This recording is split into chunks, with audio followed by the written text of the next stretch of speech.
Hi there, this is John Drew here from Elevated Planet. I am here today with Ruah Bull. How are you doing? I'm good today. Delighted to be here, John. I was very impressed when you did your last blog for us, and that has been very well accepted by the community. And you mentioned when we were doing our previous ramble about the subtle aromatherapies, and that's one of the ones that we always wanted to come back to.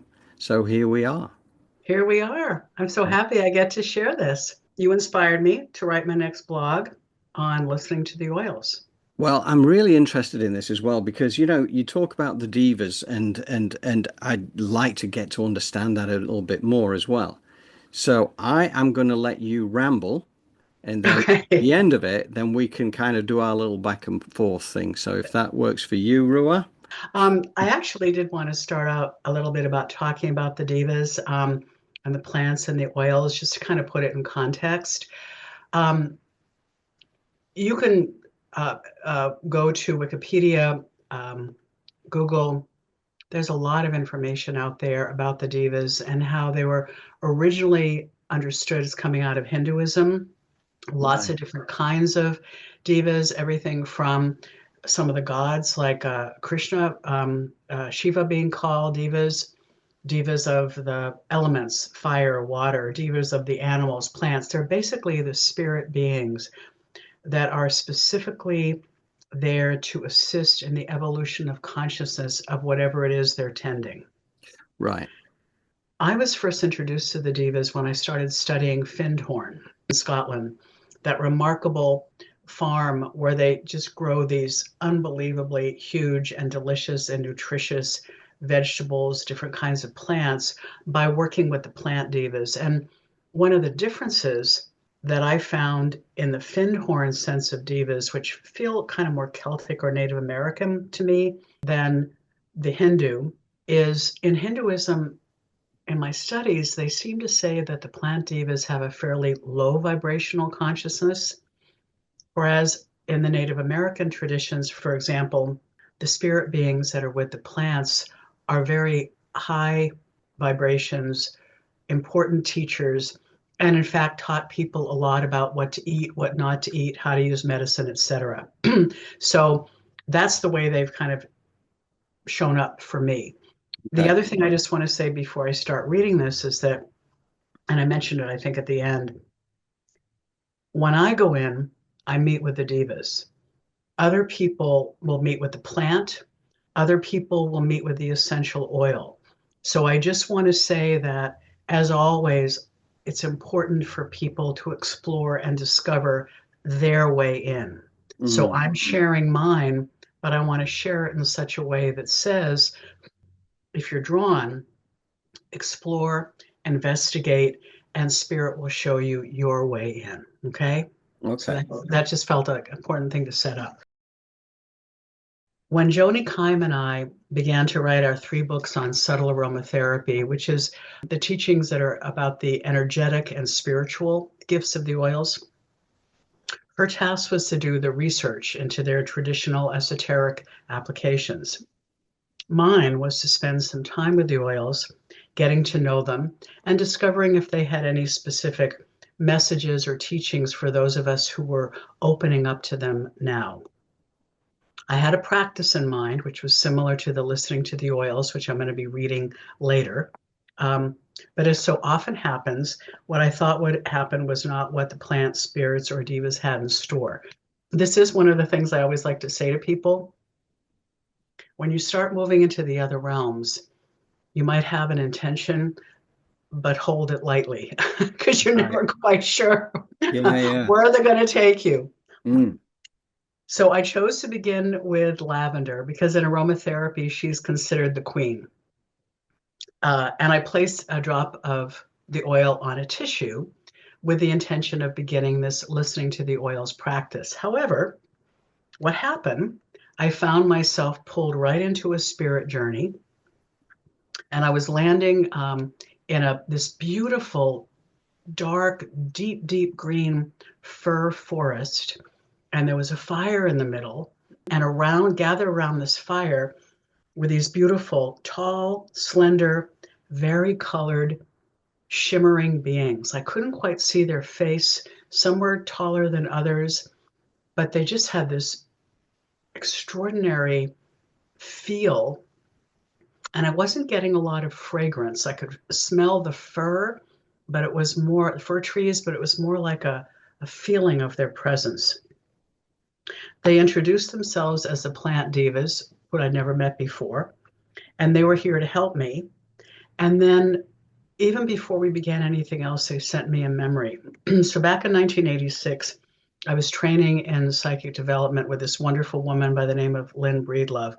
We were in class, and she was teaching something or other.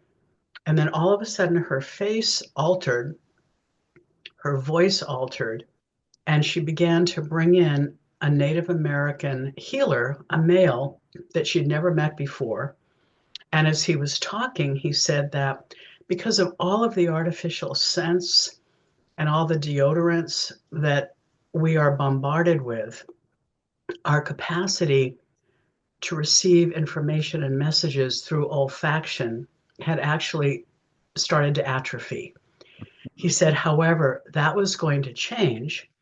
And Lynn's head with this face on it, turned to me and looked at me and said, "This is particularly true for you." Wow. And this was like 14 years later that Joni and I are writing these books. I had no memory of that.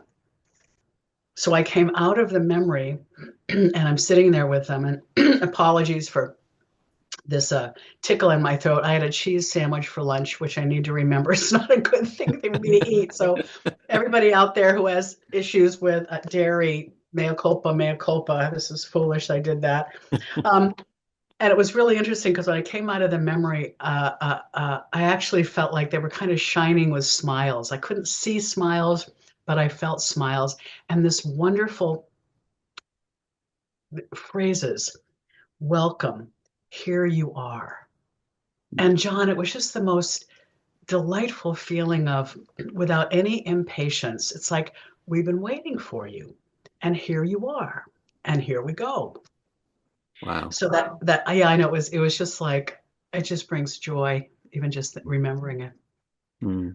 That first visit, they told me that the spiritual teachings of the oils had been really well known in ancient times, and still, in fact, were known by quite a few of the traditional or alternative healers who worked with plants, right now on the planet. So they hadn't been completely lost, but certainly they were not generally known as they once were. However, they said that they believe that many modern people were starting to open up psychically, which we've heard from lots of people. Yes. That sixth sense now is starting to open with a lot of us. And so they felt that these more esoteric teachings were ready to be brought out into a broader population. They told me that each time I went in, I would meet with another diva who would confirm their already known physical and psychological properties, and then would share with me the energetic and the spiritual. So, for example, I started with lavender, and as always, had confirmed that, among other things, on a physical level, lavender is superb for burns. On a psychological level, it's incredible for stress management. It's wonderful because if you're stressed out, it relaxes you, which most people know. But if you're actually depleted, it will gently energize you. So it really is the great balancer. And then it said, energetically, what it does is it brings all of the chakras into balance and all of the chakras into harmony. And in fact, when the diva was telling me about that, I remember I actually heard a sound almost like bells of different Mm. sounds, kind of making this beautiful music as the chakras came into alignment. And then spiritually, it said that it brings in the healers or the teachers that are most helpful for any person at any one time. So if I'm wanting to get particular information about a particular topic, or I'm asking for a certain kind of healing and I don't know who to ask for, I don't know what's needed.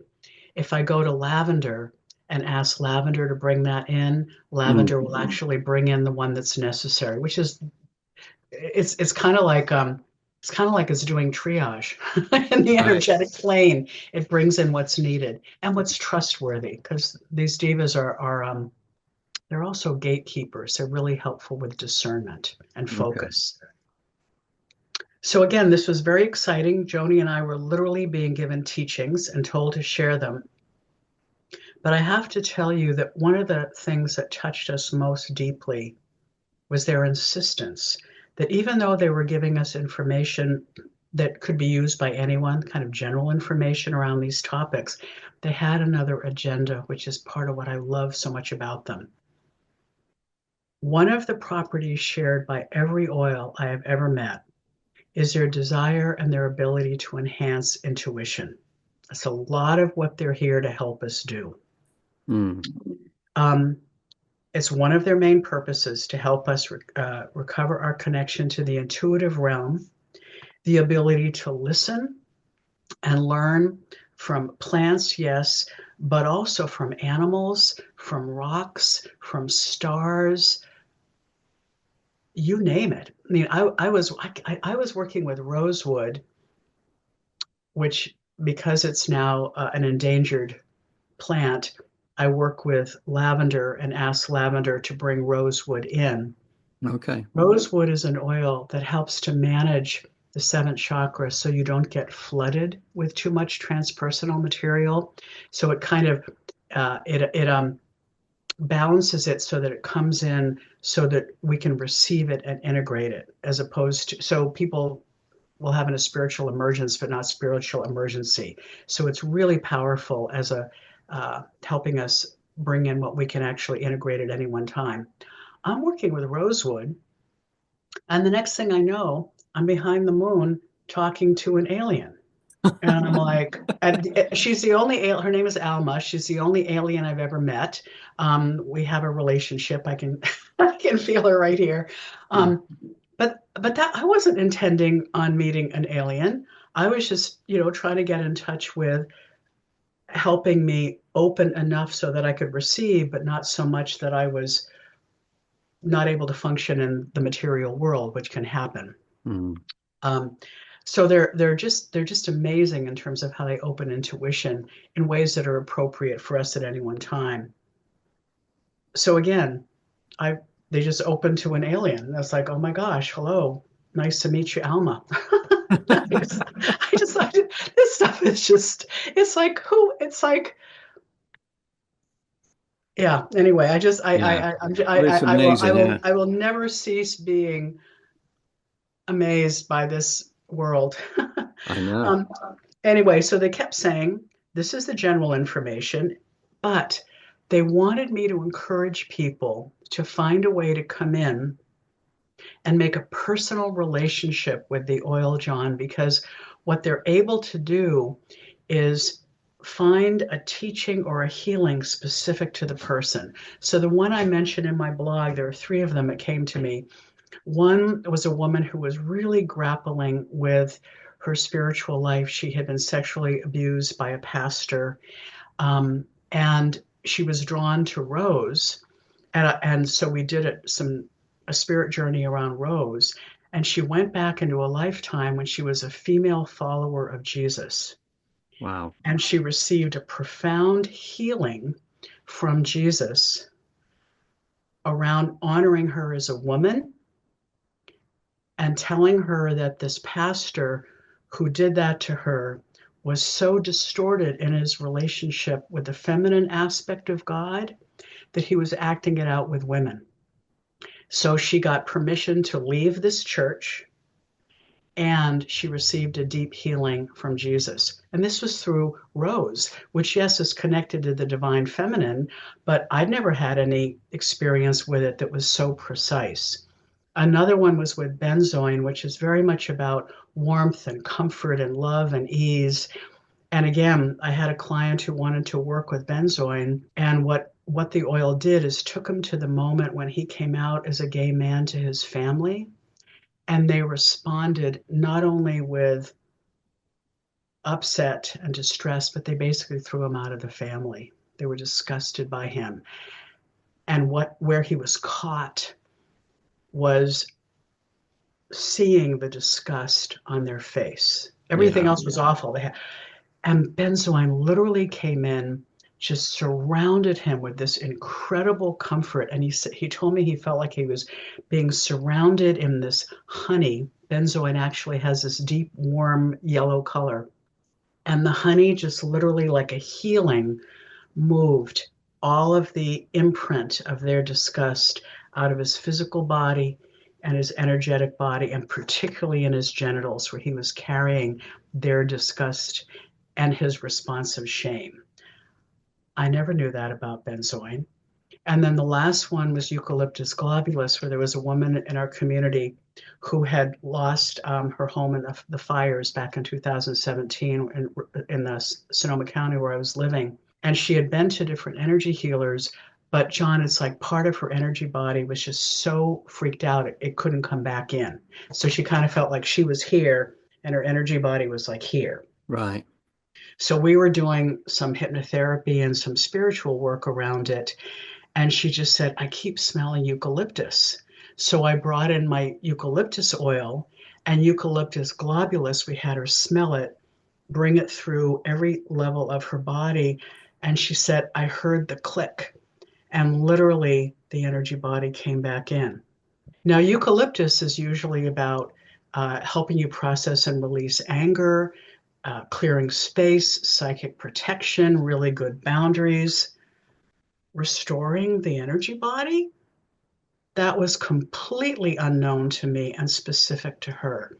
So there's something really deeply moving about this, where they're the general teachings, but they're saying if you're drawn, again, to the oil, to the Mm. fragrance, to the plant, come and be with us because we may have something very specific for you. And those tend to be the energies in the other realms that I personally resonate with because I have this passion about supporting people in finding their own way and in Mm. discerning. It's one of the things I love about the things that you and Jolie do and you offer. Here are these many different wonderful perspectives. What they have in common is they're positive, they're Right. life-giving, they're about elevation, but they're slightly different maps, slightly different ways in. And you always say, notice if this lands for you. Check in. Does this, my word, resonate for you? And those are the beings that I tend to really want to respond to, are the ones that really are oriented towards helping each one of us discover our own unique experience of wisdom, compassion. You know, I think of the Talmud has a wonderful teaching that each human being is a word of scripture and each life is a page of scripture. And they really talk about the uniqueness of each one of us as an irreplaceable expression of the divine. And so the guides that I love are the ones that really honor that. So, yes, there are lots of books now on subtle aromatherapy that are really good. I happen to think our three are terrific, but there are many of them out there now. If you want to read the books, go for it. And I'd like to share a practice listening to the oils to help each person also do their own individual encounter with the diva, the oil, the plant, again, however that happens.